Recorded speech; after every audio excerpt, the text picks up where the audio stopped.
However, you can also look at like everything that Bowerman Track Club has stood for, and obviously they are like on the opposite side of that spectrum, despite being in the same company in the same arm of the sport. Yeah. I'm here to change the game up. I'm here to shuffle up the deck. You'll probably think I'm famous because I got a blue check. I remember playing ball up in Montreal, Quebec. The richest people that I met. Hello, everybody. Welcome back to this week's episode of the Running Through podcast. This week's episode, I brought back good friend of the pod, Jake Tuber, just to talk about 2019. A little bit of a retrospective. It's December now. The season is over with NCAAs this past weekend, 2 weekends ago. The bulk of the season is done. You got CIM this weekend, and then it's some indoor stuff, NCAAs, and then February, Atlanta. That's when the show kicks back off. So we got a little bit of downtime, so I thought it was nice to kind of look back into some of the main controversies and main celebrations of the sport so far this year. And, you know, Kipchoge's run, the shoe dilemma of 2019, everything going on with Nike Oregon Project that kind of blew up the sport. We get into all of that and more in today's episode. We also talk a little bit about Endeavor Run, which is the project that Jake is deeply involved with. They're putting on a running clinic, an adult running clinic at University of Oregon. You can use my code RUNNINGTHROUGHIT for 10% off of either the retreat or the program in general, which includes the retreat and a training plan and a bunch of other goodies that I'll link down below in the show notes. So check that out if you're interested. And let's just jump into it because me and Jake have a good talk, and I don't want to waste any more of your time.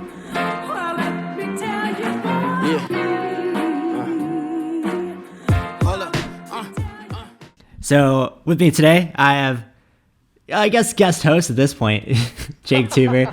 Thank you for coming back. We're going to talk a little bit retrospective about the fall that's happened so far, all the craziness that's happened in the track and field world, as well as some things that have happened on my social media world. Would be a good way to put it. Jake, how are you doing today? I'm doing good, man. I don't know if I've earned the guest host moniker, but I'm happy to maybe be referred to as a recurring guest at this point. I think I'll settle for recurring guest. Recurring guest may or may not be guest host. We'll table.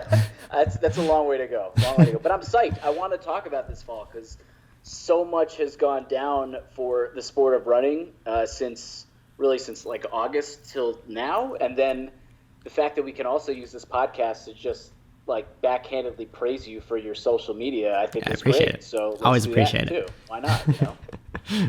Yeah. So like this fall, I haven't done a retrospective yet, so this will be good.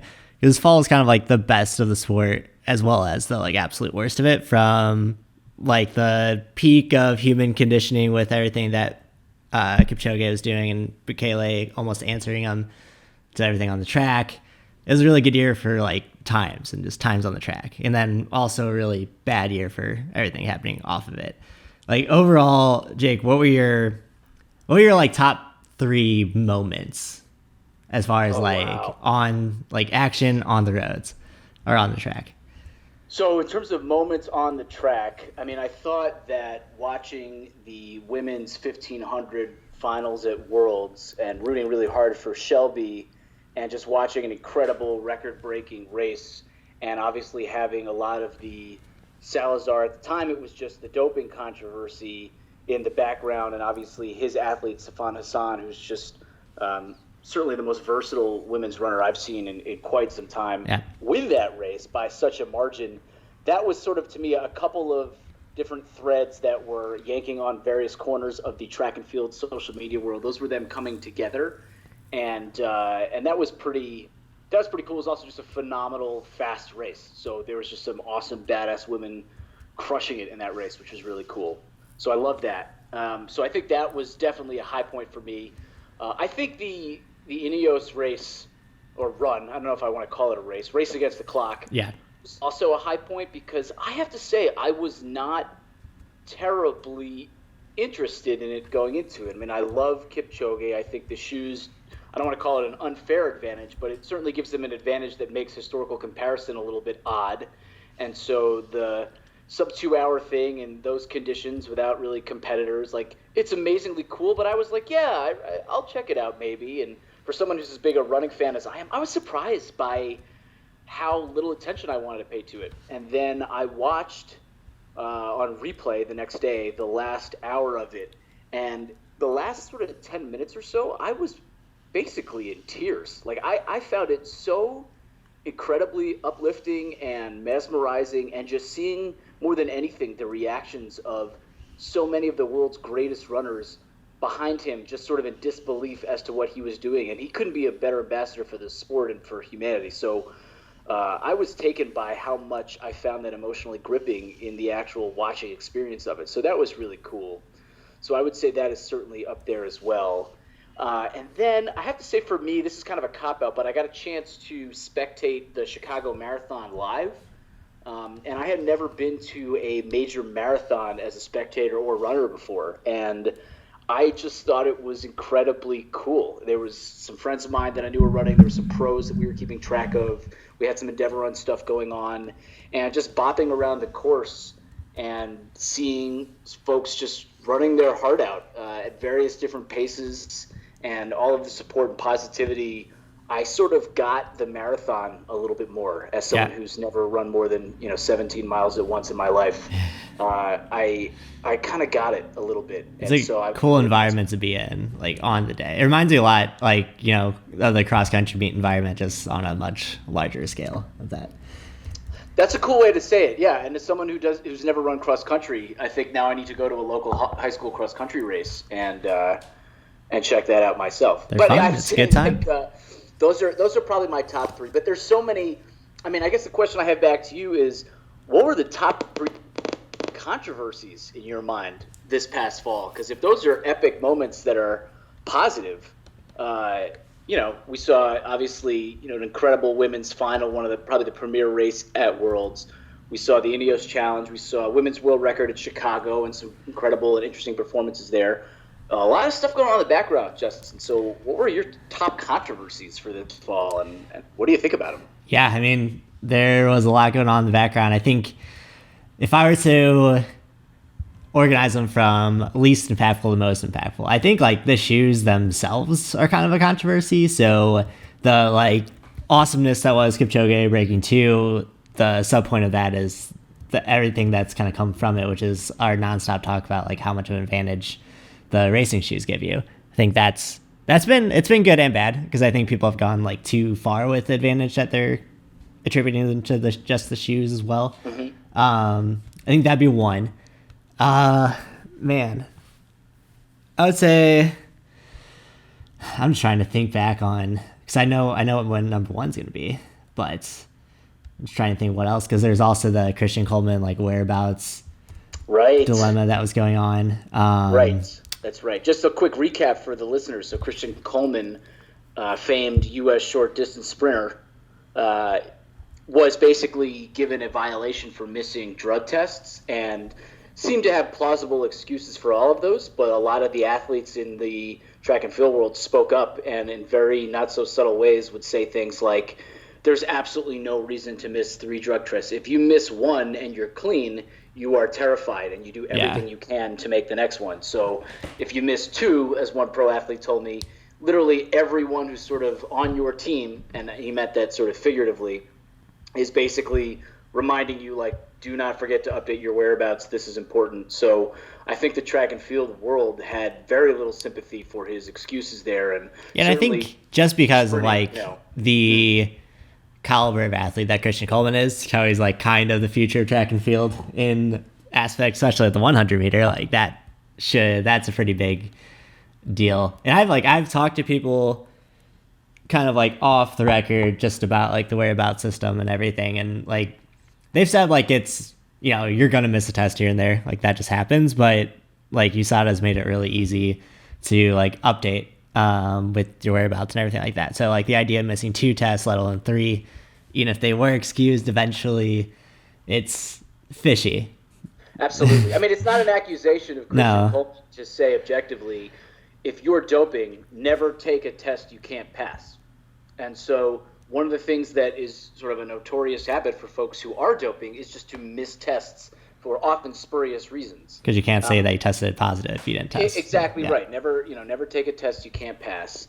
And that's in no way, again, like that is an objective or I shouldn't say objective, that is a well-known sort of mantra of how to cheat or beat the doping system. That's not to say Christian Coleman did that, but when you miss a lot of tests and it's going to raise suspicion. So I think it's reasonable for folks to ask the question. It's not necessarily reasonable folks to make assumptions beyond that. I don't think his explanations were particularly palatable. I do think he was helped by the stardom of Noah Lyles, easy for me to say, this year, because Noah is he's a local guy here. I should know it, You should. He's so captivating, and he's so talented, and he was able to kind of steal the sprint show in many ways, and that, I think, helped Christian Coleman. I think if Coleman had, swept the 1-2 and 4x1 just by himself, it would have been a very different story. But that was an interesting controversy. I think for me, as a fan of sprints, you want Christian Coleman and Noah Lyles to be able to face off without excruciating circumstances behind the scenes. So I think might be some of the disappointment as well.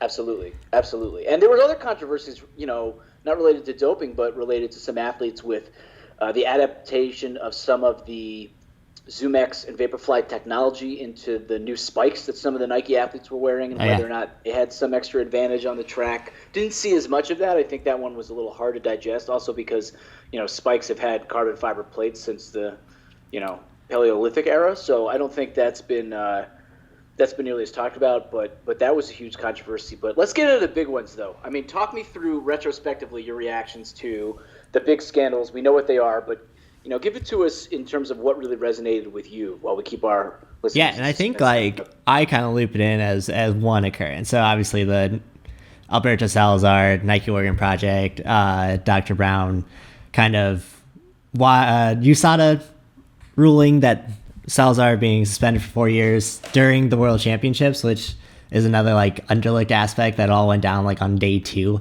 And basically, I've talked about it on the podcast a lot, but Salazar, actually, I read the ruling on the podcast, but Salazar and some Nike Oregon Project athletes, some unnamed, some named, were taking advantage of the TUE system, were taking advantage of certain gray areas and really trying to pump that line of what is testable and what isn't.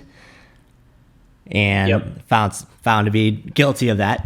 And then, from that, it kind of tailwinds into the whole Mary Kane and Amy Yoder Bagley allegations of verbal abuse and emotional abuse towards Alberto Salazar and people in the Nike Oregon Project camp as well. Yeah, that was quite, and it still is ongoing. So to say that we've kind of and that one's a full retrospective is that one's bigger than the sport too. That is a non-track and field contained aspect as well. Yes, absolutely. I mean, I think there's an element of what Mary Kane brought to light with her courage that is certainly beyond just Nike and that team, but is about the sport, and is even beyond that sport, but about sort of certainly in the Western world, women's role in society and sport as well. And I think there's been a lot of awesome conversation about that. I think I'm really continuing to hope that we don't mistake conversation alone for action, because certainly conversation is a key step in the path towards change and improvement. But I do think there's a tendency for us in the social media age to equate a couple of sort of sternly, the long Instagram post now sort of passes for the quote unquote sternly worded letter. And so I think it's the new sort of to whom it may concern. And so, to their credit, I think a lot of the athletes that have been vocal about it have also demonstrated that they're taking ideally further steps to have conversations with the right folks in the right positions of power to recommend systemic changes themselves and go beyond just sort of hear me roar. Yeah, and we know that Safe Sport is looking into it too, so it's not just a thing of where there is a societal repercussion of it, but there also might be a actual repercussion as far as the sporting world is concerned as well. Definitely. And the case of Salazar is one that's particularly interesting because I think actually at this point Nike has probably gotten, this is an unpopular opinion, I'm aware that some folks will push back against this, but Nike has probably gotten slightly too much flack as a whole, as a company in the running space, because of the actions of certainly a couple of lead figures. And, beyond Salazar, I won't call anyone out by name here, but I think there's a couple of key folks in that community that are chiefly responsible for allowing certain bad habits to perpetuate. But Nike as a whole does some really great things with a lot of athletes and supports a lot of terrific athletes and has some really healthy teams and training programs. And I certainly do wish there was more of a separation between swoosh and sport, as they like to say. Yeah. I think it's hard because Salazar seemed to be... No, okay, go ahead. Sorry, I'm cutting you off. No, go ahead. No, you're good. I'm just saying, it's hard not to paint a broad picture because of what Salazar meant to that organization. But I was talking with a runner recently about how, within sort of the body of Nike that is running, Salazar was like, not the heart, but was like, an arm or a leg, a pretty significant portion of that organism. Within Nike as a company as a whole, running is still like a pinky toe relative to some of their others. I don't know the exact number, so that may be a bit of an overstatement. I should correct myself on that. But I think that the citation needed. Yeah, exactly. The pendulum is definitely swung, and appropriately so. And I'm curious to see where the pendulum will even out once it swings back a little bit. Yeah, well, like I said, it's interesting because Salazar definitely seemed to have a bigger piece than other people in the running program. So with that being said, that's why it kind of looks so bad on the company, because he's been kind of a crucial part of especially their running brand, their track and field brand. However, you can also look at everything that Bowerman Track Club has stood for, and obviously they are on the opposite side of that spectrum, despite being in the same company and the same arm of the sport. So, absolutely. No, I think that's a good point. I mean, one of the things that I hope this kind of brings to light a little bit for athletes in the sport is just what a unique position individual athletes are in when they are contractors to a company and depend on them for their livelihood. And I think there's a lot of casual fans in the sport, and not to say that I'm some guru on this, but have recently learned a little bit more about it because I've been curious. But the relationship between athletes and these companies, I think, is a little bit more tenuous than a lot of folks realize. And I think there's been some flack where people say, well, how come so-and-so on, Nike hasn't spoken up about this? And, if they really cared, they would post. Yeah, not just because they can't, but it's also that's because, Nike may have the rights of refusal and a contract option on them that comes up at a certain point. So it gets difficult to speak your mind as comfortably even if Nike's telling you that, they're separating the legal side of looking into this matter from, their athlete contract side. It's kind of hard to fully believe that when everybody reports to the same folks at the top. Another thing that's kind of interesting is, I don't know if this is true of all brands, but, Nike athletes are contractors. They're not employees of the company. And as such, to help ensure that, relationship in part, I think, is a truly legal one, they are essentially managed out of Nike's sports marketing department. They are considered sort of like marketing tools for Nike, not employees or, ambassadors of Nike the way the folks who work within the marketing department are, certainly as FTEs. And so, I think when you are, when your sort of handlers or the folks responsible for you work in the sports marketing wing of one sport at a large company, that gives you a certain platform to speak up and also minimizes your ability to speak up. So I don't think it's like any other company where an elite figure could, walk in and demand a meeting with the CEO quite as easily. They're just sort of one of many other pieces of advertising as far as Nike's concerned. They're paid to race and wear the swoosh so it appears on TV and in photos so that folks go and continue to buy it, and that's understood. That's an open thing. So just learning a little bit more about how speaking up is not always that easy, especially when you don't have any personal relationship with. The overwhelming majority of folks who are Nike athletes have never spoken to Alberto Salazar, have nothing to do with that. It's not as if they all kind of work together in the same building somewhere and every day they're just kind of essentially on different teams that are part of the same office culture. It's a little bit more fragmented and segmented than that. So that's been an important learning for me about the relationship between athletes and their companies. And my hope is that one outcome of this is that companies could start thinking about more and more paying their athletes as employees and giving them the kind of protections and voice that are afforded to them that certainly in the U.S. EEOC laws and others allow full-time employees that they don't allow contractors. Yeah, I think that's where like not having a players union, so to speak, definitely hurts, because if you look at any other sport where there's that like team aspect of it, you're contracted to the team, and like you might still have that like independent status, but also because of the players union, you also have insurance and like a retirement pension and things that track field athletes aren't afforded because of their contractual status to companies. Yes. Yeah, absolutely. So I guess here's a question I have for you, kind of lifting out of this, Justin, is as you look at this past fall and all of the chaos and all of the excitement that's gone on in the running world, do you think that this past fall has been a net benefit for running and track and field, or a net negative? I think a net benefit. I think a net benefit in the long run. I would preface. I think right now you look at it as a negative with kind of the general perception of the sport after all the allegations and all the like scandals, so to speak, have come out.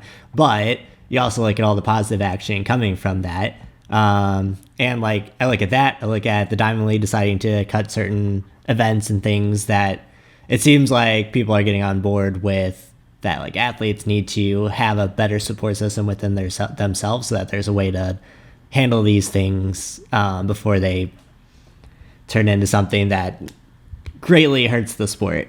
And I think, going to 2020 to an Olympic year, there's a lot of leverage with how they decide to band together.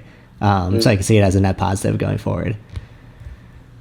Yeah, I would agree with that. I mean, I think in general, the idea that more folks are paying attention to running, even if it's in a way that the sport purists might get upset about, is probably a net positive. I mean, I think there's an element to living in 2019, certainly in the U.S. in the Trump era, there's like an element of like, there's really truly no such thing as bad press.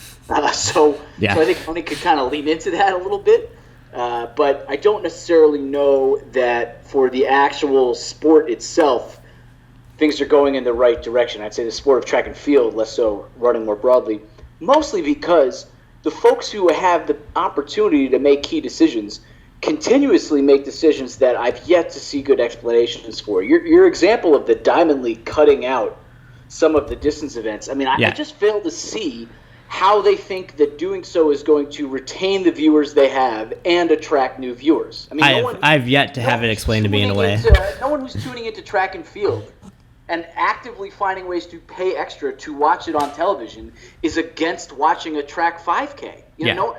I just don't. And no one, by the way, is going to casually flip through the channels and decide to stick around because the race ends at 6 minutes as opposed to 11 minutes or whatever, the differences in some of these events. So I just, really don't know what the thinking is there. The decision to, instead of a steeple, go with the 3K, like those extra, like the extra time it takes to set up the barriers and the extra like 30 seconds that you save in the race is going to really save you a couple viewers.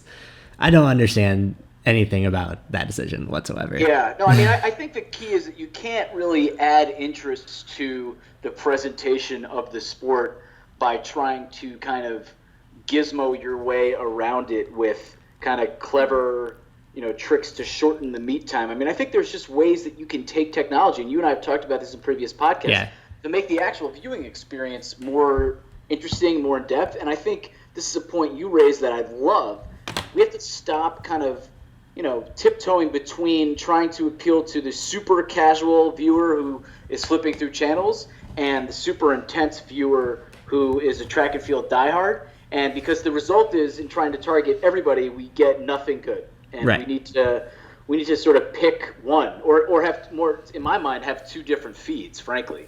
Have like an all viewers feed for anyone who stumbles across it, and then maybe a pay for feed that has more features and more in-depth analysis, because what's going on right now is just not helping. Yeah, and I think like track field is not that complicated of a sport that if you talk in a way of, if you're an insider and you talk with expertise, like it's not going to take a rocket science to be able to catch on to what you're saying. Whereas like other sports, there might be a little more technicality to it, but like even like if you watch a baseball broadcast and they're talking about like how different pitchers are throwing different pitches, and they're talking about like how the catcher is set up, even someone who's watching it for the first time is going to be able to understand like the gravity of what they're talking about. And instead we have people explaining like lap times in a very dumbed down way. Yep. I totally agree. But Justin, let's shift and let's talk about your tweet that went running viral. It's been picked up by other outlets. Just for the listeners, on November the 25th at 11:09 a.m. Oh, wow. Kansas City, Missouri, Justin tweeted, "What's your most controversial opinion about running?" And boy, did the Twitter sphere erupt. And when I say erupt, you got as many as 80 likes, which is, probably more than I've ever gotten. 211 replies. That's pretty huge. So what are some of the takes here that you fully agree with? What are some of the ones that you disagree with? First off, some of the takes is people don't understand what controversial means, so just to put that out there. Yep, 100%. So give me some of the takes here that people have said that they thought were controversial that in your mind are not controversial. Okay. Let me kind of scroll through. Okay, so Strava is fairly useless. I would agree there. Certainly some of it is pretty useless. All knocks the Strava aside, I don't really know what you get paying extra for something. Say running log with extra steps. Fair. Jake, you said that training for middle distance events is harder than training for long distance events, and I agree with that as a middle distance runner. What's your thought process there? So here's what I mean by harder, by the way. I don't mean harder in the sense that to get your training right is more challenging because, there's 12 different ways to train an 800-meter runner, whereas, if you're a marathoner, you're basically going to put in the miles. I don't mean it in terms of, complexity and difficulty. I mean emotionally, it's more taxing to train for middle-distance events. I think that, and this is, again, is somebody who's run, 3 half marathons in his life, so I could really eat some crow on this, and perhaps deservedly so. But I think that when you have to do your hard days consistently above lactate threshold, and you don't have many reps that you have to get right, and you have to get them right really fast, there's just many more days of training where you feel like you want to absolutely die. Like you're absolutely drowning and grasping for air. Whereas to me, if I have to go on a 15-mile tempo run, that's pretty hard, but it's sort of more of a psychological exercise in maintenance, and leg fatigue, it just hurts differently. Yeah. And I'm basically trying to make the controversial opinion that it hurts worse. And I don't know if that's totally true, but I thought it was a good tweet given your thread. So that's my take, and I'm sticking to it. It depends on how you feel about acute pain versus chronic pain. If the jabbing sensation of middle distance training is worse, but it's a shorter duration. So That's true. Well, I will say though, it's one thing if you're doing a couple 200-meter bursts. There's really, I would argue that if you're doing, 8-by-mile repeats, it's not that acute. You're in a lot of acute pain for a chronic amount of time. So that's fair. So it definitely catches up. But there's some controversy here. Somebody said recovery runs are bullshit. Can't say I agree with that. I think recovery runs they're just like any other easy day run. Maybe calling it a recovery run is bullshit, but I do think those kind of easy days are absolutely essential. I would agree with that 100%. Yeah. I'm not sure. Certainly somebody said that running is not as good as cycling, which might be the worst take on the internet. That is a controversial opinion. So yeah, what are some of the other takes here that you find as either pretty absurd or very believable? Okay, so kind of going through that virtual races are just an organization's way to get more money from you. I think that's probably true. Yeah, I don't think that's really controversial. That's not really controversial, yeah. David Monty said that some Atlanta qualifiers would be better off running Boston instead of running the Olympic trials. Ooh, that is kind of controversial. What do you think? I kind of agree with it. I think it's controversial because, What do you mean by better? Better for who? Better for, top American status? So I went through yesterday. This is actually, somebody asked me about this yesterday. In 2016, the top American time was 2:21, and there were 50 people who went under that in 2016 alone. So if you were on the cusp, to say you're like a 2:16 marathoner, probably not going to make the team. But given the course and given that how the circumstances go, you do still have an outside shot.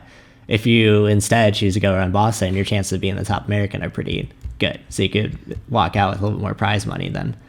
So that's definitely true if that's your goal. But I do think a lot of folks want to be able at some point in their life to look back and say they competed at Olympic trials in a way they could still do for Boston. So I think that's the it's a sort of one in every 4 years kind of thing. If you're healthy this spring and you can, just go run Boston next year. Right. Or, yeah, I think that's my take on it. Here's an interesting one. The Hansons team strongly believes that a run is less enjoyable with any type of GPS unit. And I got to say, I disagree with this take because I personally take an old 2004 car Garmin GPS unit and attach it to my head whenever I run so that Connie, which is her name, can give me turn-by-turn directions, and it is very enjoyable. I have like a little TV mounted on top of my forehead, and it keeps me moving. So I'm going to disagree with Hanson's on this one. I think maybe watches, sure, just not as fun, great, but car GPS, car GPS, and sticking it to your head. You have to carry around a charger, by the way, if you're doing a long run, so it's very complicated. That's dedication, honestly, and I think you need to be commended for that. I'm just trying to get the Garmin endorsement for Endeavor Run. That's all. That's all. Well, they are based here in KC, so maybe I can go give them a talk. Here's a take for you. Do you think running alone is so much better than running with others, as Danielle or at Running Red Sox said on your thread? Personally, I do not. I enjoy running with a group. If it's that's kind of what kept me in training in college, was that you had teammates to struggle through miles with you. It's underrated. I think people who haven't had that team experience don't necessarily get it, because there's days where we're feeling good, you're running on your own. I love solo runs, but on days where it's the day after a hard workout and you don't want to walk out the door to have somebody also in that same sort of pain there to run with you, then it makes it a little more worthwhile. Definitely hard days are better with others. I will agree with that 100%. Here's a couple ones that I'm seeing on your thread here, Justin, that I don't think are controversial at all, okay? Okay. That runners should respect the corrals at different races. No shit. Yeah, you should stay in your corral. Not controversial. There for a reason. Not controversial. Fans who are smokers, and I'll add vapors to that are watching along the course should sort of step away. Yeah, sure. I don't really think that's controversial. Don't blow smoke into someone who's ripping their lungs apart. The Barkley marathons are a little bit in love with their own mystique. Yeah, I don't think that's controversial at all. Is that a problem? No, not necessarily, but it seems to be pretty obvious. Yeah, it's one aspect of things I don't necessarily dig. I'm not a big fan of the Barkley marathons personally, but here's a really good take. I'm going to be honest with you. I like this take a lot, and this is sort of where I was going with my middle distance tweet. John C. says that the 5K ain't just for beginners. If you find it easy, you aren't going hard enough. I totally agree. I think a 5K should be one of the most brutal, sort of body-wrenching race experiences that you have to go through. And I love that it's it's great for beginners. If you're not used to running 3 miles, 3.1 is a long way. That's awesome.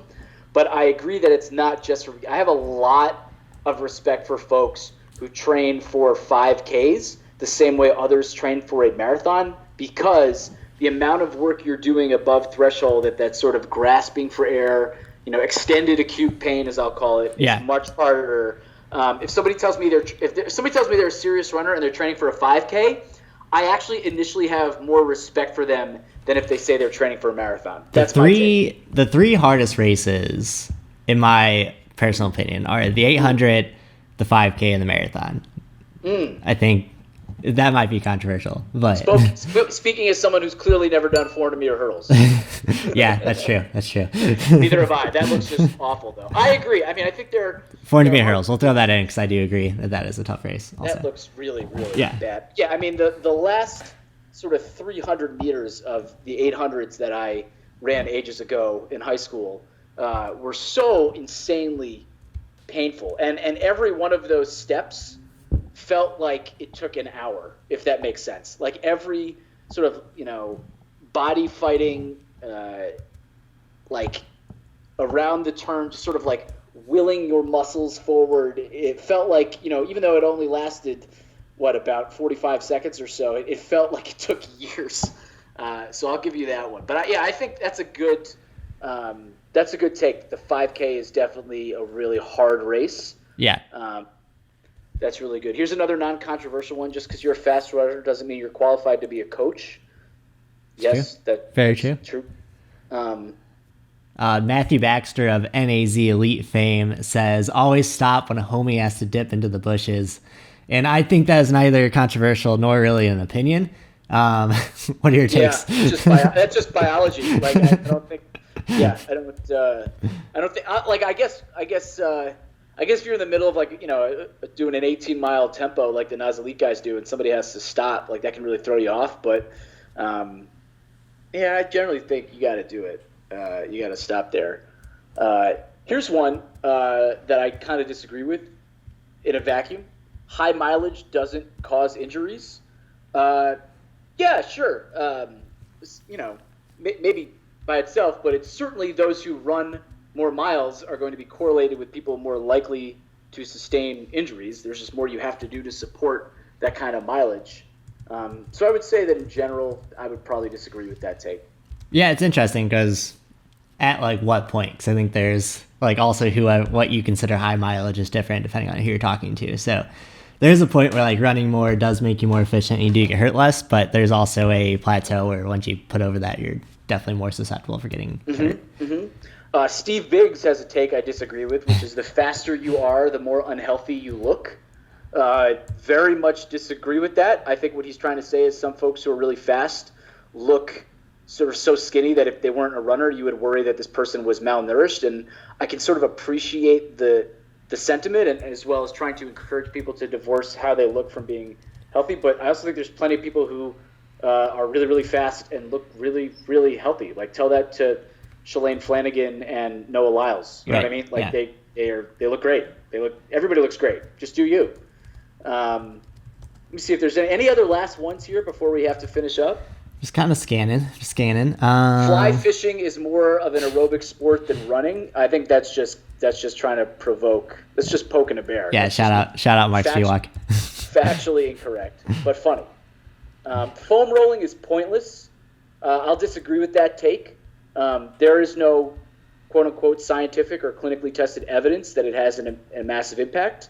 But if it makes you feel good, it makes your muscles feel good, it makes you more likely to get out there. It has certainly I won't even call it a placebo. It has a psychological benefit. So, and I've definitely found it useful. And so it's not pointless. That's my take. Yeah, I would agree. It's something I strongly believe in, actually. Yeah, 100%.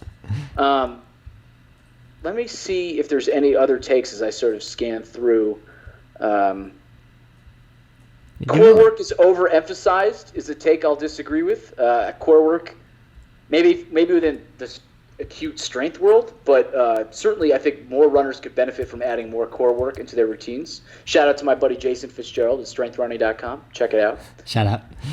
I think especially since most runners are doing nothing, that like, right. Right. And then there's one here that says speed kills. I think maybe he was referring to like drag racing because speed is really important for running and maintaining overall neuromuscular health. Altitude training masks do not work. I don't think that's controversial, and neither does Shannon Bryant. So shout out to her. Shout out. Yeah. That's it for me, man. I think that those are my takes. Yeah, I think you hit the good ones. We got through it. We got through the thread. Congrats. That's awesome, dude. Well, it's great to talk with you again. I appreciate being elevated to the status of recurring guest, and I look forward to being a once again recurring guest in the near future. And make sure that your listeners join us for the Oregon retreat we're having July 16th to 20th out at the University of Oregon, just a couple weeks after they host Olympic trials. Check out EndeavorRun.com and make sure that you give them your code, Justin, so that they can get a little discount on the retreat. That code again being running through it. Use the code running through it for 10% off. Endeavor Run, the retreat, the program, all their packages. Check it out. They're doing a live stream over on their Instagram page tonight, which I'll link all of that down in the show notes, like usual. You guys know what to expect from me.